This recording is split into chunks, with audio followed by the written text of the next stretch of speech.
Sampai hari ini kita bisa pastikan tidak ada korban perkosaan yang mengakhiri hidupnya. Ya, tapi yang menjadi depresi banyak.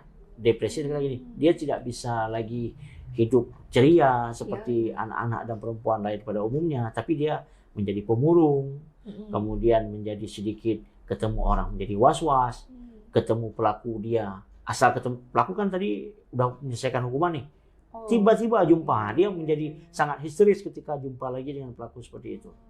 Dan harus kita akui juga ada sebagian yang akhirnya juga sudah kembali hidup normal.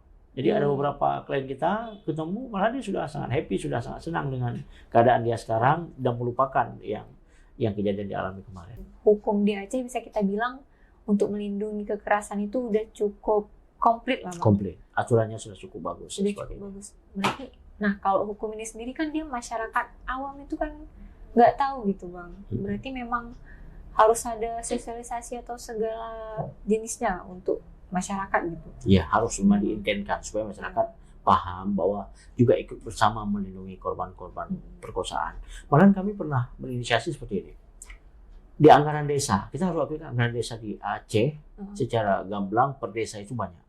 Tidak salahnya juga peranan pemerintah tadi itu yang sama diemban oleh misalkan oleh Dinas Perlindungan Perempuan Anak, oleh Gubernur Aceh, ada instansi vertikal dan horizontal ke atas, bahwa desa juga harus ikut serta berperan dalam hal penanganan. Contoh kayak tadi, ada korban perkosaan, butuh psikolog. Negara tidak bisa hadir maksimal karena memang jangkauannya jauh misalkan di provinsi, di daerah kabupaten kota yang memang pelosok. Nah, desa sebenarnya bisa saja memanggil psikolog, membayar dengan dana desa yang tadi itu. Ya kan? Dibayar dengan dana desa, jadi lebih komprehensif, tidak sampai dia terkatung-katung ataupun harus kita bawa semua berkumpul di provinsi.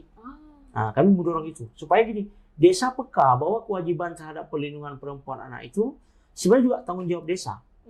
Sosialisasi itu jangan dipikirkan bahwa pemerintah provinsi atau kota yang turun membuat sosialisasi, tapi desa juga bisa mengundang orang-orang untuk ngomong masalah bagaimana sih perlindungan perempuan anak di kampung-kampung masing-masing yang anggarannya dibebankan ke desa.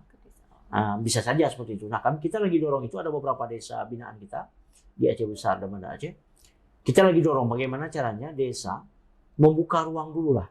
Artinya di musrembang mereka dalam hal penentuan anggaran, penggunaan anggaran kampung, bisa memplotkan anggaran-anggaran untuk sosialisasi. Mungkin tahap pertama itu. Baru tahap kedua, ketika memang sudah terbangun keprihatinan dan kemauan mereka, baru masuk ke tahap berikutnya, misalkan pendidikan kader-kader psikolog yang ada di kampung, yang dilatih oleh psikolog resmi, tapi orang-orang desa, ada beberapa orang yang dipilih, punya kemampuan memahami dan memulihkan rekan-rekan ataupun masyarakat yang ada di kampungnya. Nah, kita lagi dorong itu sehingga hasil akhir outputnya apa? Ada kanun. Kita berharap ada kanun desa. Ada resam, ada kanun yang di kampung masing-masing supaya mereka tidak lagi panik, tidak lagi gelisah ketika memang nanti akan dibebankan ke dana desa. Ini kan YBHA.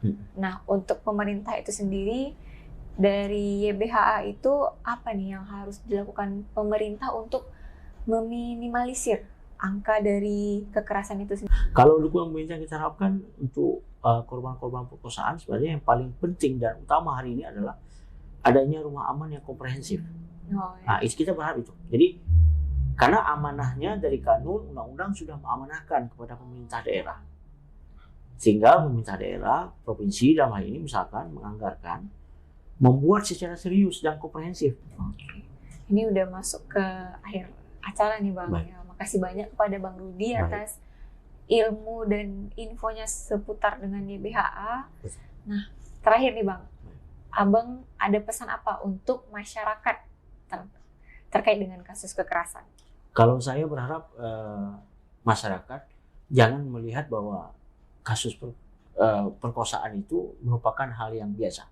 Itu adalah hal yang serius yang harus disupport secara maksimal oleh dukungan masyarakat dalam hal minimal tidak mencibir mereka. Jadi perlindunganlah terhadap korban-korban seperti ini. Meskipun kadang-kadang backgroundnya mereka pacaran, dilakukan oleh pelaku yang pacarnya si korban. Tapi pemerintah jangan mengabaikan hal demikian. Wah, memang salah sendiri sebagainya. Kita upayakan dulu dari perlindungan itu. Jadi jangan menstereotipkan korban-korban perkosaan sebagai korban yang biasa. Itu yang serius. Karena kenapa? Imbasnya itu bukan hanya kepada si korban, tapi juga bisa berefek kepada lingkungannya.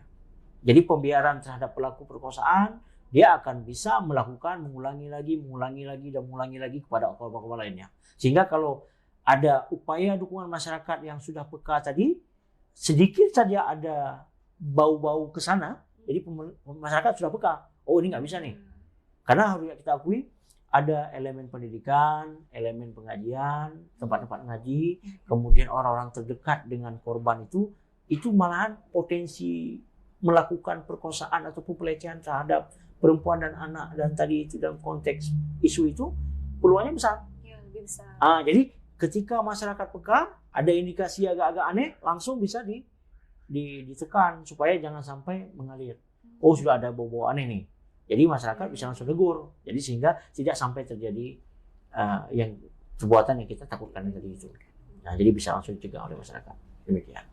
Oke, baik, terima kasih nih Bang Rudi atas pesan dan sarannya kepada masyarakat. Oke. Baik, sama-sama.